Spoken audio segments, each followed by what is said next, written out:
Lo dijo en la primera hora.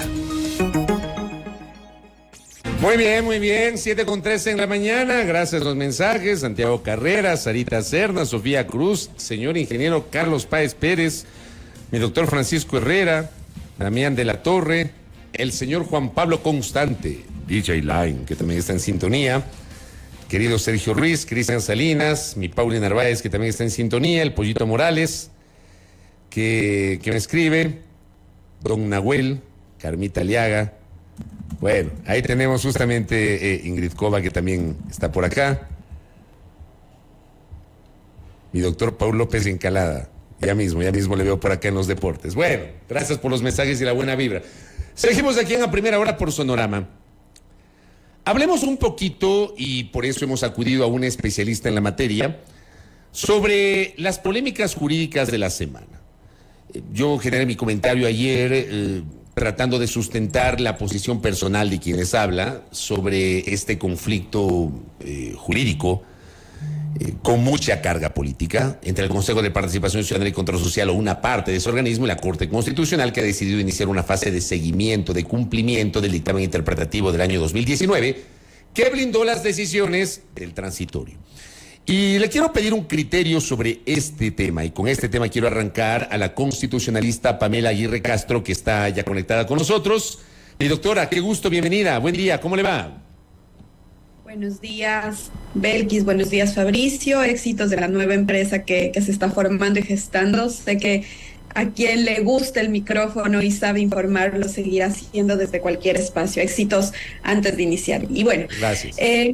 Respecto a la pregunta planteada, hay que recordar algo. El dictamen constitucional, el famoso dictamen del blindaje, se emite dentro del marco de una competencia que es la acción de interpretación constitucional. Es una acción que, además, es importante señalarlo por la importancia, la misma Ley Orgánica de Garantías Jurisdiccionales establece una votación reforzada, una mayoría calificada, 7 de 9 jueces. El dictamen en específico fue aprobado por unanimidad. Y este dictamen crea reglas constitucionales, es decir, las reglas creadas en el dictamen se ubican al mismo nivel de la Constitución. Con lo cual, es una norma constitucional la que parece ser se ha desconocido. Partiendo de esto, entonces, y entendiendo que los jueces conocen el derecho, que los jueces son doctos en derecho, y la mayoría, en efecto, así lo son, el juez que recibe una acción de protección que puede poner en contradicho a la propia Constitución, lo menos que tuvo que haber realizado era una consulta a la Corte Constitucional en la sustanciación de la causa, la famosa consulta de norma. ¿Por qué? Porque estamos hablando de normas constitucionales que posiblemente puedan ser transgredidas a partir de esta interpretación que él realiza, de que efectivamente esto no afectaría al dictamen. Y esto lo digo por cuanto he revisado el proceso y la Procuraduría sí se defiende señalando específicamente que no se puede llevar a cabo ningún proceso de veeduría ni control habida cuenta del dictamen de la Corte Constitucional. En esa línea, entonces, el Consejo de Participación parece blindarse y dice, no, yo estoy simplemente cumpliendo una decisión. Pero aquí surge nuevamente la consulta, la pregunta lógica, y es, bueno, si ellos conocían y en su momento, como dijo el presidente, que ya fue negada por parte del Consejo la generación, la formación de esta veeduría, lo mínimo que debía realizarse previo a cualquier tipo de anuncio o convocatoria es informarle a la Corte Constitucional a través de una acción de incumplimiento que tiene posiblemente dos decisiones contradictorias que no puede cumplirlas y es necesario que las haga y es necesario que la Corte dirima cuál debe ser cumplida. Entonces, ahí si hubiese operado en el marco del derecho, si hubiese operado dentro del marco constitucional, pero pues como vimos, el Consejo de Participación decide, algunos de sus miembros deciden iniciar el proceso de convocatoria a la veeduría. La Corte Constitucional prende en alarma, la Secretaría Técnica pide información. Con esta información que es remitida a la Secretaría Técnica, el día miércoles el Pleno de la Corte decide iniciar esta fase de seguimiento al cumplimiento de las decisiones, con lo cual pues convoca una audiencia, pide la información necesaria. Además, Fabricio Belkis, es importante tener presente que la Corte Constitucional está pidiendo información pormenorizada e inclusive podemos advertir individualizada para determinar el grado de responsabilidad que puede existir en cada uno de los funcionarios respecto a el posible incumplimiento del dictamen constitucional. Doctora, bienvenida nuevamente, buenos días. Precisamente a propósito de algo que acaba de referir, yo quisiera que quede todavía aún más claro porque justamente a mí me saltaba la duda. Esta fase de seguimiento al cumplimiento del dictamen interpretativo de mayo del 2019 de la Corte, ¿se da por esta intención del Consejo de Participación Ciudadana de crear esta veeduría? Es decir, ¿se da expresamente por este hecho o es un procedimiento común, permanente respecto de las actuaciones de la Corte Constitucional? Porque quizá este nuevo hecho da un giro alrededor de este tema que sin duda alguna ha marcado la coyuntura estos últimos días. Es importante señalar que la fase de seguimiento es una fase que se inicia de instancia o a oficio en la Corte Constitucional, y la Corte guarda la competencia para verificar el cumplimiento de todas sus decisiones, no exclusivamente de este dictamen. ¿Qué quiero decir con esto? Quiero decir con esto que no es extraño que pues la Corte Constitucional pida información y verifique que se ha cumplido una decisión, porque la Constitución también en el artículo 84 señala los procesos solo finalizan con la ejecución integral de las decisiones, es decir, forma parte de la tutela judicial efectiva que las decisiones sean eficaces, ¿sí? Y efectivas. Entonces, en ese marco, la Corte tiene esta competencia. Y pues efectivamente con la información que le reporta la Secretaría Técnica Jurisdiccional de la propia Corte respecto a actos que posiblemente puedan generar un incumplimiento del dictamen, ponen alerta del Pleno y el Pleno decide iniciar esta fase. Ahora bien, ha existido un argumento en estos últimos días por parte del presidente del Consejo de Participación Ciudadana, Allen Berbera, lo dijo aquí, inclusive en entrevista con nosotros. Él había alegado que el hecho de que se cree una veeduría, que se lleve adelante un proceso de investigación y aun cuando esta veeduría presente un informe recomendando que en efecto se revisen las actuaciones, esto no quiere decir que sea de obligatorio cumplimiento, que no sea mandatorio, porque al final de cuentas sería el Consejo de Participación Ciudadana la instancia que deba resolver. Y sobre eso, Allen Berbera precisamente ingresó también un escrito a la Corte Constitucional señalando justamente este tema, que ellos, de darse un informe en ese sentido, expresarán de manera categórica que eso no es viable por este blindaje que existe alrededor de la actuación del Consejo Transitorio. Hay diferentes tipos de incumplimiento. Quiero responder esta pregunta con esto. Hay diferentes tipos de incumplimiento. Hay un incumplimiento total, es decir, nada de una sentencia o un dictamen se ha cumplido. Hay una evidente falta de ejecución de la sentencia y el dictamen. Existen incumplimientos parciales, es decir, hay partes de las decisiones que se cumplen y otras que no. Y hay cumplimientos o incumplimientos aparentes. ¿Esto qué quiere decir? Aparentemente no estoy incumpliendo, pero en el fondo sí.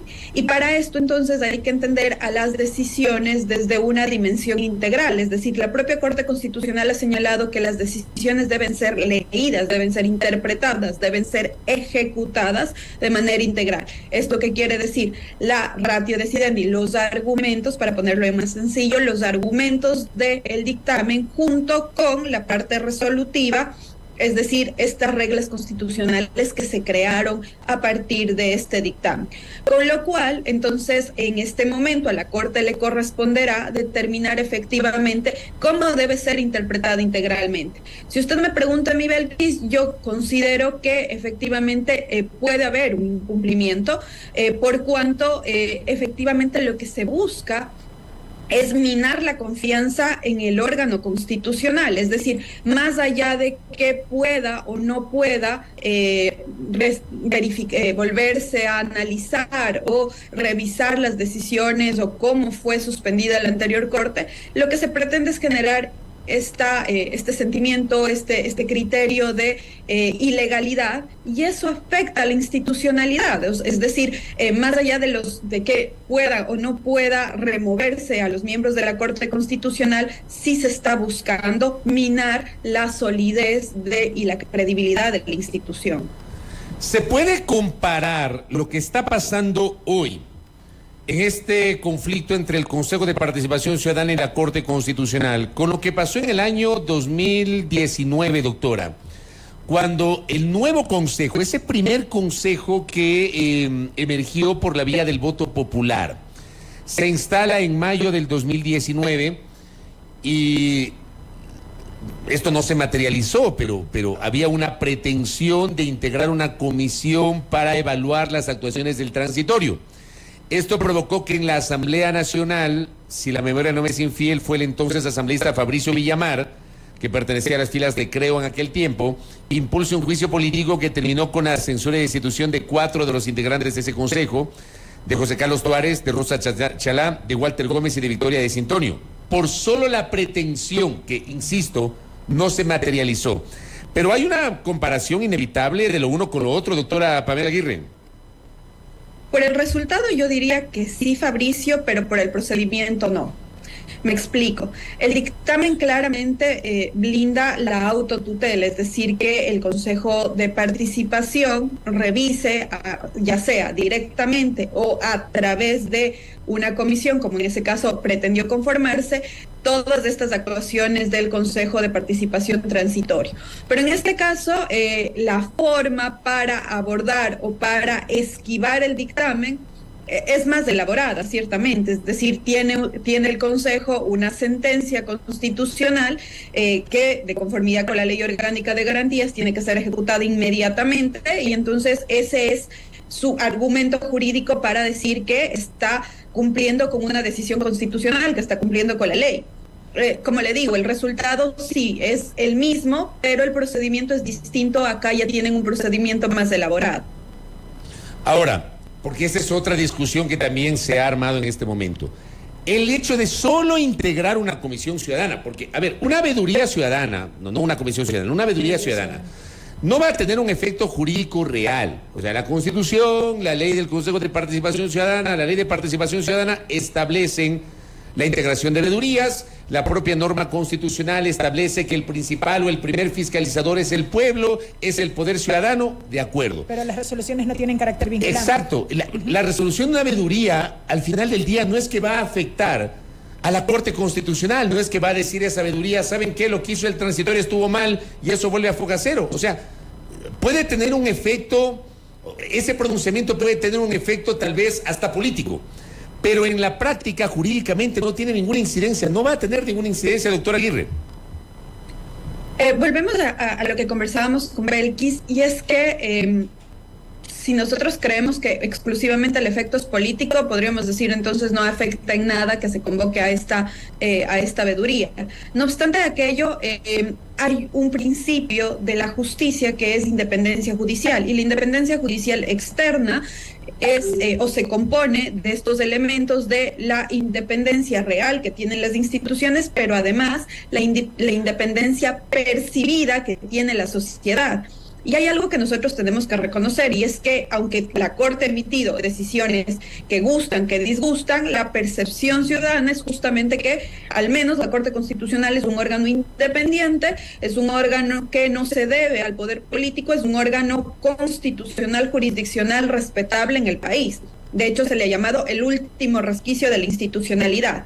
Entonces, ¿qué es lo que se pretende o podría generarse? Es justamente afectar esa independencia judicial. ¿Por qué? Porque se está minando la legitimación de origen, es decir, cómo fue constituida. Y esto en gran medida sí afecta ya al sistema y a la institucionalidad en general. Estos son los elementos intangibles de la administración de justicia que efectivamente no pueden ser cuantificados, pero que tienen una afectación directa en cómo opera la justicia. Ya bien, en la mañana Fabricio señalaba, un juez de Bucay y de cualquier cantón que no es grande, en el cual no hay un amplio grado de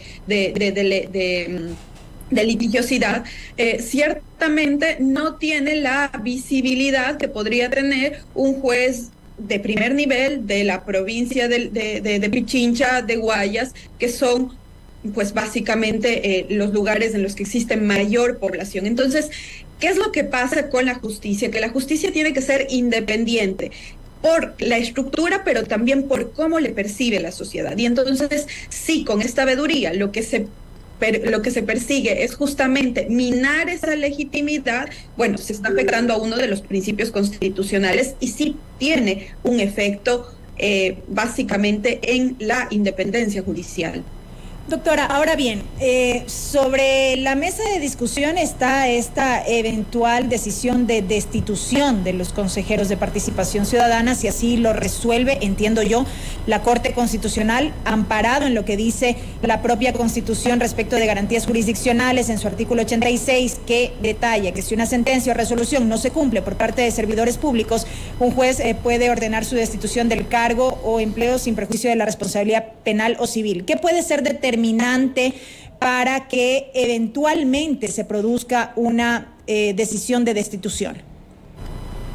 El grado de incumplimiento del dictamen, Belkis, es decir, toda la prueba que se aporte, todos estos documentos que se incorporen al Pleno de la Corte a propósito de el auto que fue emitido el día miércoles, toda esta información que está pidiendo la Corte, lo que busca es justamente esto, determinar el grado de incumplimiento de cada uno de los miembros del Consejo e inclusive de los directivos del Consejo, de este director de las comisiones de veedurías, del director jurídico, porque si ustedes se fijan, inclusive en este auto, la Corte Constitucional solicita el audio de la audiencia de acción de protección para verificar cuál fue inclusive la defensa que tuvo el Consejo de Participación, porque no es lo mismo actuar en un proceso defendiendo la institucionalidad y defendiendo el dictamen, aunque les disguste a los consejeros, que la actuación de allanarse al pedido que haría esta persona que activó la acción de protección para que efectivamente se conforme la veeduría. Entonces eso dejará en evidencia cuál fue la actuación del Consejo, de los miembros del Consejo, de las autoridades directivas del Consejo respecto a la conformación de esta veeduría. Doctora, pero estamos refiriéndonos al grado de incumplimiento del dictamen interpretativo de la Corte. Efectivamente. ¿Y qué pasa con la decisión del juez de la Unidad Judicial de Montecristi que dio paso a precisamente que se conforme esta veeduría? ¿Ahí no existiría una contraposición respecto de decisiones jurisdiccionales? Su pregunta es muy buena, Belkis. En primera instancia yo diría que sí, pero como les decía en un inicio, estamos hablando de un dictamen constitucional que es una acción de interpretación constitucional. En esto es muy técnico, pero sí quiero enfatizar, y es que el dictamen de la acción de interpretación genera reglas constitucionales de conformidad con nuestro ordenamiento constitucional. Es decir, no es lo mismo el dictamen de interpretación que la sentencia de acción extraordinaria de protección. ¿Por qué, Belkis? Porque la sentencia de acción extraordinaria de protección genera un precedente para casos análogos. En tanto que esta acción de interpretación genera reglas constitucionales que se ubican al mismo nivel de la Constitución. En esta línea, el juez no podía dictar una decisión en contra de las reglas constitucionales, es decir, claramente está inobservando las reglas constitucionales. Y por parte del Consejo sería tanto como que piense usted que el SNAI aplique pena de muerte cuando la Constitución dice no hay pena de muerte. Es decir, es una decisión claramente contraria a la Constitución. Estas decisiones pueden ser ejecutadas y, pues, prima facie nosotros podríamos decir no. Pero, Belkis, suponiendo que, en efecto, estamos hablando de dos sentencias que no conocen lo que significa una acción de interpretación constitucional, bueno, lo primero entonces que correspondía era que a través de una acción de incumplimiento llegue esto a la Corte Constitucional por parte del propio Consejo, es decir, mire, lo que el Consejo tenía que decir, mire, Corte, yo tengo un dictamen constitucional suyo y por otro lado una acción de protección que posiblemente colisionen, entonces usted dígame qué es lo que tengo que hacer, cómo tengo que cumplir, pero no puede convocar y luego hacer una consulta cuando le piden información. No sé si me explico. Entonces, ahí claramente el proceder es contrario a derecho. Pasa entonces por un tema de jerarquía, si se quiere, o de supremacía de... Sí, efectivamente. Estas reglas son reglas constitucionales, Belis. La ley así lo determina. Se generaron reglas constitucionales. No estamos hablando que son dos decisiones contradictorias de dos jueces de primer nivel, de cortes provinciales o inclusive sentencias de otras competencias de la Corte Constitucional, sino que estamos hablando de una decisión que genera reglas constitucionales y esto tiene que asimilarse la importancia, la envergadura que tiene. Doctora, para cerrar esta parte y solamente para que quede claro, permítame insistir, la Corte tiene atribución constitucional, si así lo resuelve, para destituir al juez de Manabí o a varios de los consejeros del Consejo de Participación Ciudadana y Control Social. Lo podría hacer, más allá de que no sabemos si lo haga, pero podría llegar a ese extremo. Claro que sí. Frente a la inejecución de un dictamen, de una sentencia constitucional, tiene esta competencia. Recordemos que que esta competencia fue ejercida por la Corte Constitucional en la verificación al cumplimiento de la sentencia que benefició a Álvaro Román, la acción extraordinaria de protección, cuando dispuso que el Consejo de Participación nombre al titular del Consejo de la Judicatura. Recordemos que se enviaron 4 ternas, que el Consejo de Participación no sesionó, no tenía quórum, es decir, frente al claro incumplimiento, en esta fase de verificación, esta Corte Constitucional, esta conformación de la Corte, estos 9 jueces ya han destituido a autoridades que claramente han incumplido este deber. De hecho, Belkis y Fabricio, el hecho de que se convoque a una audiencia es justamente para otorgarles este derecho a presentar argumentos porque en su consideración no han incumplido con el dictamen de la Corte Constitucional. Y lo que hará el Pleno entonces es evaluar efectivamente si hay este incumplimiento por parte de estos miembros, por parte de los directivos del Consejo de Participación y por parte del juez que dictó esta decisión. A mí me parece que el incumplimiento del juez es insalvable. ¿Y es insalvable por qué? Porque él es un docto en derecho. En teoría, él debería conocer el ordenamiento jurídico, él debería conocer qué significaba o la implicación de una acción de incumplimiento, de una acción de interpretación constitucional de la que deviene este dictamen 219. Y además entonces él, insisto, si es que le quedaba alguna duda, él tenía una herramienta constitucional que es la consulta de norma del 428 para consultarle a la Corte si eventualmente esto era o no posible, pero pues claramente desconoció todo el ordenamiento jurídico. ¿Tiene asidero el argumento del doctor Allen Berbera, que lo mencionó la semana anterior en este espacio, de que más allá de que puede o no gustar la sentencia del juez, había que cumplirla? Es decir, él dice, ¿qué hago si tengo una sentencia que es de cumplimiento obligatorio, refiriéndose a la acción de protección? ¿Tiene asidero eso? A ver, insisto, volvamos al ejemplo que les puse. Si un juez penal emite una sentencia y en esta sentencia dice que X es condenado a pena de muerte, esta sentencia es ejecutada inmediatamente, porque lo que ocurre es que tiene una sentencia que es claramente contraria a la Constitución. Insisto, es que es una sentencia claramente contraria a la Constitución. Entonces, lo que correspondía en ese punto es precisamente que reciba la sentencia y entonces inmediatamente le consulte a la Corte. No que convoque y cuando le piden información, él le consulte a la Corte. Correcto, doctora. Lo último, dejando ese tema de lado, porque es lo otro que se resolvió ayer. El tema de la Contraloría General del Estado, por la vía de una acción de protección que suspende el trámite del concurso, ¿se lo puede hacer? O sea, una acción de protección puede suspender el desarrollo de un concurso. ¿Cómo ve usted esta resolución adoptada por un juez del Cantón Bucay? A mí me asombra que haya llegado tan tarde, es decir, todos los concursos en este país son paralizados a través de garantías jurisdiccionales y lamentablemente hemos estado en este evidente mal uso de las garantías jurisdiccionales. Yo leí las medidas cautelares que fueron otorgadas. A mí me queda la duda de cuál es el peligro y cuáles eventualmente serían los derechos que podrían estar vulnerados de esta persona, de esta accionante. ¿Y por qué digo esto? Bueno, dice que se van a llevar a cabo las pruebas. Yo ni siquiera sabía en qué fase están en el concurso, soy honesta. El momento en el que leí la resolución, se dice que el 20 o el 19 estaban convocados para las pruebas escritas y entonces porque van a ir a las pruebas escritas hay un peligro inminente de violación de sus derechos constitucionales. Yo, al menos a mí me queda duda de la gravedad de la violación que puede perpetrarse para otorgar una medida cautelar. Segundo, el peligro de la demora y la irreparabilidad, es decir, que este daño sea de tal magnitud que no pueda ser reparado a futuro.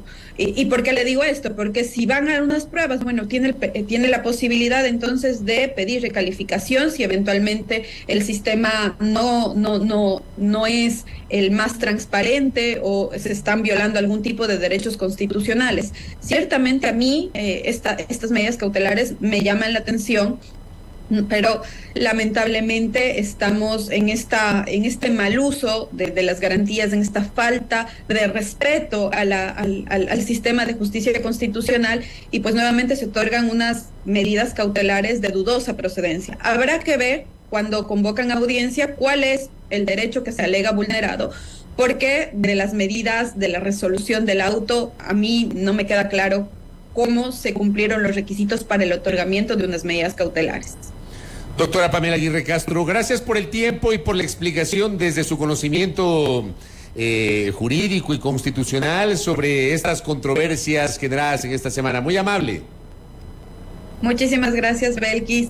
Fabricio, un buen día para todos. Gracias a la doctora Pamela Aguirre que ha estado acá con nosotros en estos minutos. 7:40. Primera plana. Todas las noticias, todas las voces.